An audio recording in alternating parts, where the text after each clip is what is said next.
For 1,200 years, one civilization ruled the largest empire the ancient world had ever seen. It began with wandering herders on a windswept plateau and ended with a king murdered in a mill. This is Persia, where a defeated Roman general's severed head became a prop in a stage play, where pregnant women earned higher wages, and a mysterious army dressed entirely in green won a battle, where a king was said to be kicked to death by a white horse that vanished into thin air. Persia freed the enslaved, tolerated every religion, and built roads that carried messages faster than anywhere on earth. It produced Cyrus the Great, whose tomb still stands, and Darius, who carved his triumph into a cliff. 3 great dynasties rose here: the Achaemenids, the Parthians, and the Sasanians. Each fought Greece, Rome, and Byzantium, and each in turn crumbled into dust. Alexander the Great burned their ceremonial capital to the ground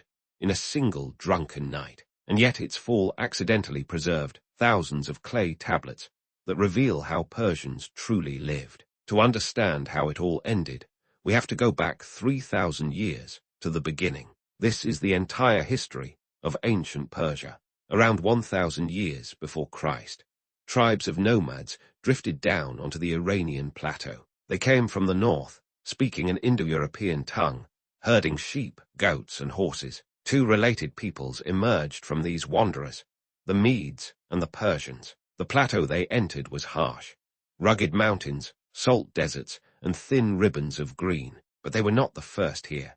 An older civilization already ruled the lowlands, the Elamites. The Elamites had cities, writing, and kings, while the Persians were still living in tents. Rather than destroy this older world, the newcomers chose to learn from it. The Persians even borrowed Elamite royal titles, calling their leaders kings of the city of Ancient. Slowly, these herders settled, building villages of mudbrick where they once pitched tents. To the west, mighty Assyria loomed, the terror of the age, demanding tribute and blood. Caught between empires, the scattered Persian clans needed a leader to unite them. That leader would come from a family called the Achaemenids, named after a shadowy ancestor. From these humble tents on a stony plateau, an empire was about to be born. Before the Persians rose, it was their cousins, the Medes, who first built an empire. The Medes united their tribes under a line of warrior kings in the western mountains. Their capital, Ecbatana,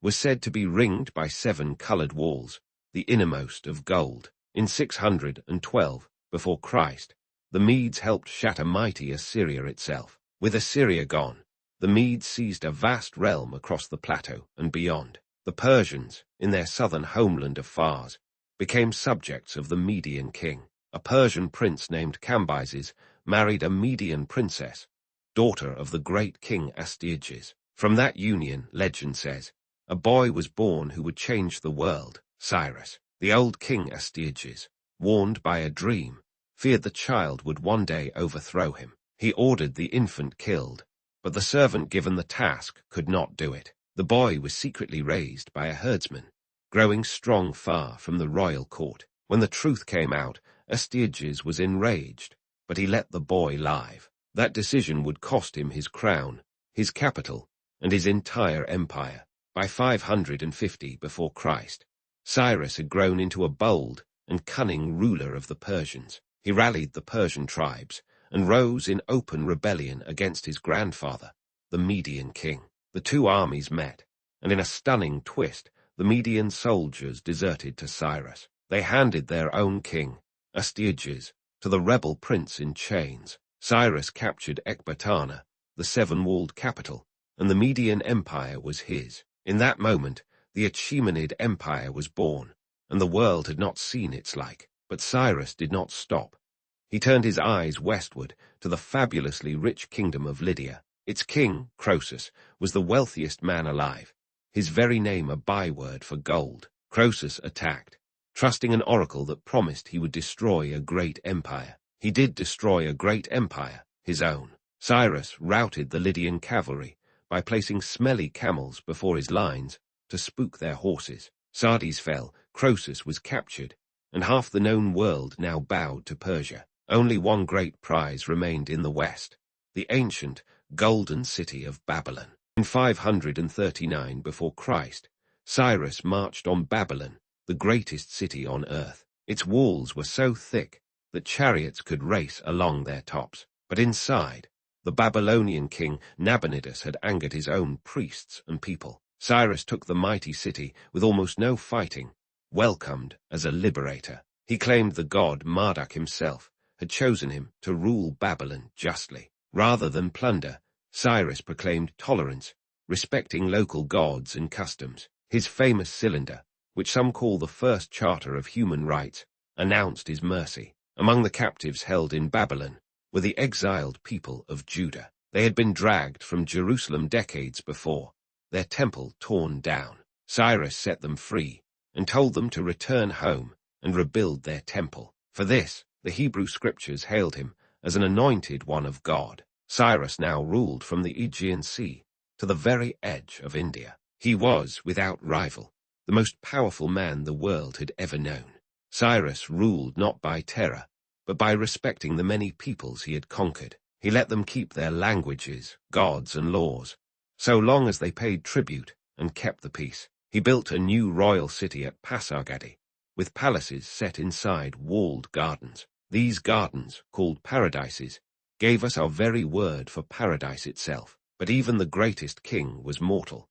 Cyrus died fighting nomads on his eastern frontier. He was laid to rest in a simple stone tomb that still stands today. His son Cambyses took the throne and added Egypt to the empire. Cambyses conquered the Nile, but grew cruel and unstable and died mysteriously. In the chaos, an impostor seized the throne, claiming to be Cambyses' dead brother. A young noble named Darius and 6 conspirators stormed the palace and killed the pretender. Darius took the crown and immediately faced revolts across the whole empire. In a single year, he crushed 19 rebellions and captured 9 rival kings. To announce his victory forever, he carved it high into a sheer cliff face. Darius the Great was not just a conqueror, he was the empire's master organizer. He divided his realm into provinces called satrapies, each ruled by a governor. To watch the governors, he sent out royal spies known as the eyes and ears of the king. He built the royal road, stretching over 1,600 miles across the empire. Fresh horses waited at stations along it, so messages flew faster than ever before. He created a single silver and gold coinage, stamped with the image of the king as an archer. Under Darius, even enslaved people were paid wages for their labor. A master who killed a slave faced the same penalty as one who murdered a free citizen. Working women were valued too, receiving rations of grain, wine, and meat. Pregnant women and new mothers were paid even higher wages for their labor. If a mother bore a son, she, the midwife, and the doctor all received a special bonus. Darius built a dazzling new ceremonial capital in the mountains called Persepolis. Every spring, subjects from across the world climbed its stairs bearing gifts to the king.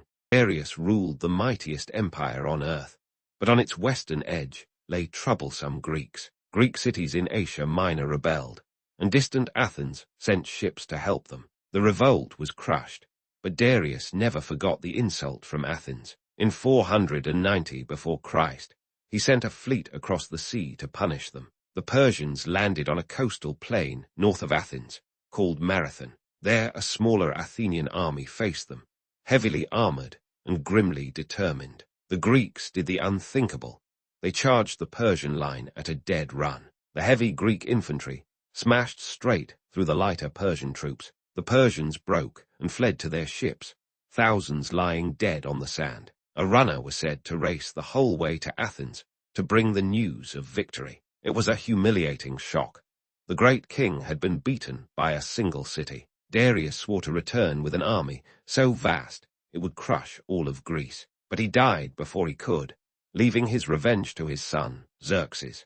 Xerxes inherited his father's fury and gathered the largest army of the ancient world. Contingents came from every corner of the empire, dozens of nations under one king. To cross into Europe, he bridged a whole strait with hundreds of lashed-together boats. When a storm broke his first bridge, legend says he had the sea itself whipped. At a narrow pass called Thermopylae, 300 Spartans held him for days. The Spartans died to the last man, but they bought Greece precious time. Xerxes marched on and burned the abandoned city of Athens to ashes. But the Greeks lured his enormous fleet into the narrow straits of Salamis. There, the crowded Persian ships could not maneuver, and the Greeks tore them apart. Among the Persian commanders was a brilliant female admiral, Artemisia of Carrhae. Watching from a golden throne on the shore, Xerxes saw his fleet destroyed. Salamis broke the invasion. Xerxes fled home, leaving his army to be beaten the next year. Persia would never again threaten to swallow Greece. After Xerxes, the Achaemenid Empire remained vast and rich, but its glory slowly dimmed. Later kings ruled from splendid palaces, drowning in wealth and court intrigue. Murder and poison became tools of succession as princes fought for the throne. Xerxes himself was assassinated in his own bedchamber by a trusted commander. Provinces revolted, and even the king's own brothers raised armies against him. In one famous revolt, a prince hired 10,000 Greek mercenaries to seize the crown. That prince died in battle, and the stranded Greeks fought their way home across hostile land. Their long march revealed a stunning secret.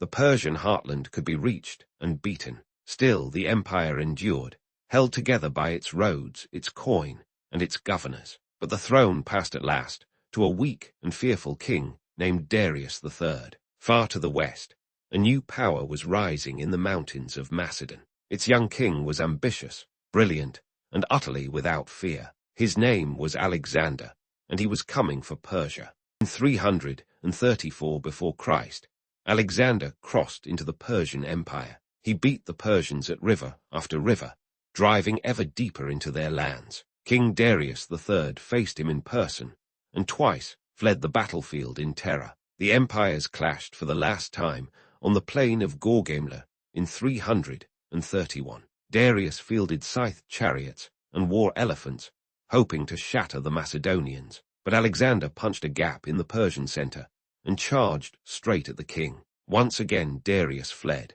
and with him fled the last hope of his empire. Alexander marched into the royal cities, seizing treasure beyond imagination. At last he reached Persepolis, the dazzling ceremonial heart of Persia. There, after a night of feasting and wine, the great palace was set ablaze. Whether by drunken whim or cold revenge, Persepolis burned to the ground. The fire baked thousands of clay tablets hard, accidentally preserving them for us today. Darius, fleeing eastward, was murdered by his own men, and the Achaemenid line was ended. Alexander now ruled Persia, but he dreamed of blending the Greek and Persian worlds together. He married a Persian princess and had thousands of his soldiers wed Persian women. But Alexander died young, at just 32, his body barely cold before the fighting began. His generals tore the empire apart, each seizing a piece for himself. Persia and the east fell to a general named Seleucus.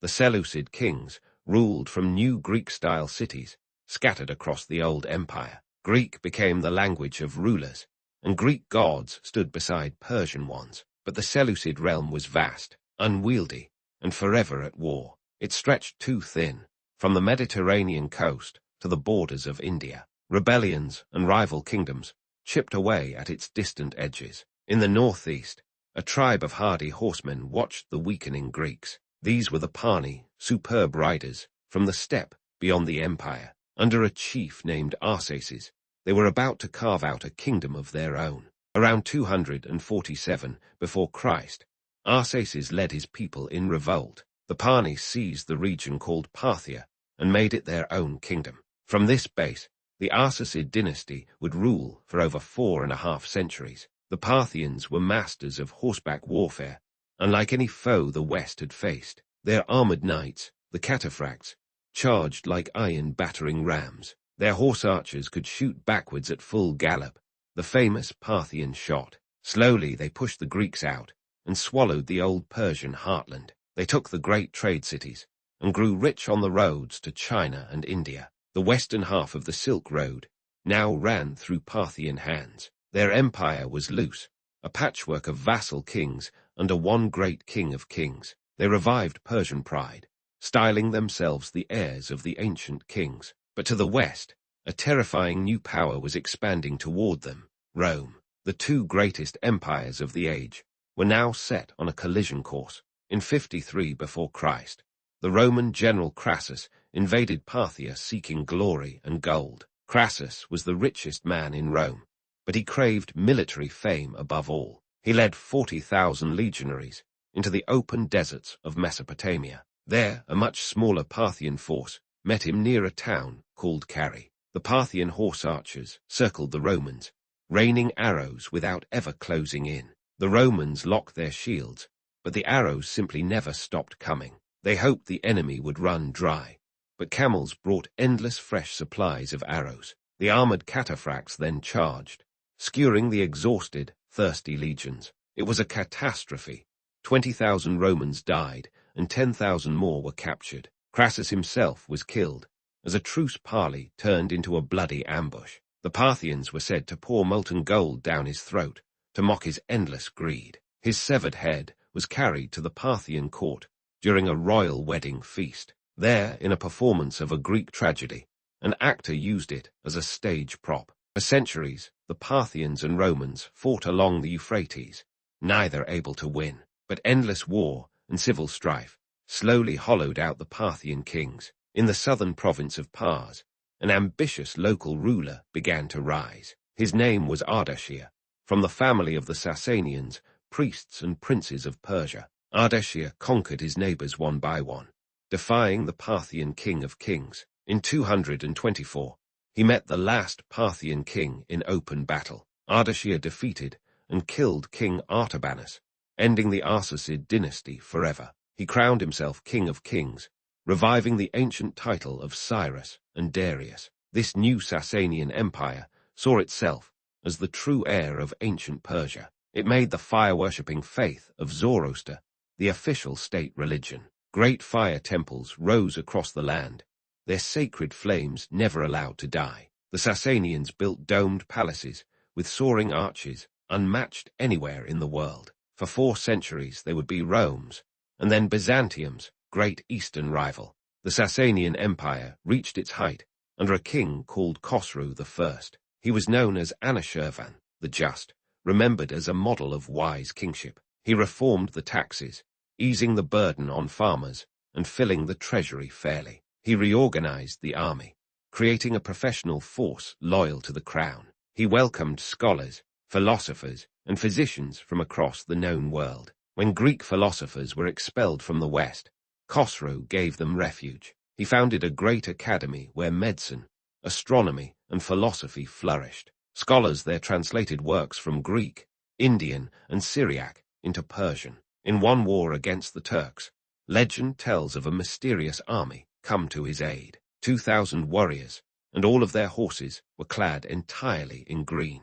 Only when the king begged them to stop did they reveal themselves as the noble Carrhae family. Under Khosrow, Persian art, poetry, and craft reached dazzling new heights. It was a golden age, but even golden ages cannot last forever. Khosrow's grandson, Khosrow II, launched the last great war of antiquity. He hurled his armies against the Byzantine Empire, the eastern heir of Rome. At first, the Persians swept all before them in a run of stunning victories. They took Syria, they took Jerusalem, and even the great grain lands of Egypt. They carried off the true cross, Christianity's holiest relic, as a prize. For a moment, Persia's borders swelled almost to those of Cyrus and Darius. Persian armies even stood on the shore across from Constantinople itself. But the Byzantine Emperor Heraclius struck back with a daring counterattack. He drove into the Persian heartland, burning sacred fire temples as he went.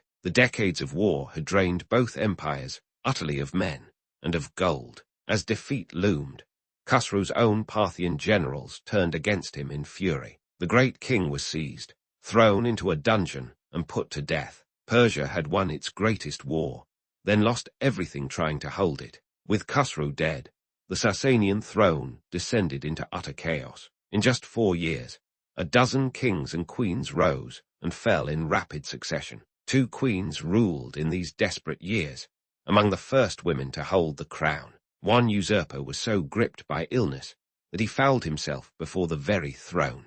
Another queen faked a marriage, then had her royal suitor quietly assassinated. The empire was exhausted, bankrupt, and leaderless, its armies shattered. At that very moment, a new and united force exploded out of Arabia. The armies of Islam, fired by faith, swept into the Persian lands. At the Battle of Qadisiyah, the great Persian army was decisively broken. The capital, Ctesiphon, with its mighty arch, fell to the invaders. The last king, Yazdijerd III, fled ever eastward, seeking help that never came. In 651, he was murdered by a miller while he slept. With his death, the last ancient Persian empire came to its end. The empire fell, but Persia itself never truly died. Its language, its poetry, and its culture survived the conquest and flourished anew. Persian ideas of kingship and administration shaped the empires that followed. The idea of the walled paradise garden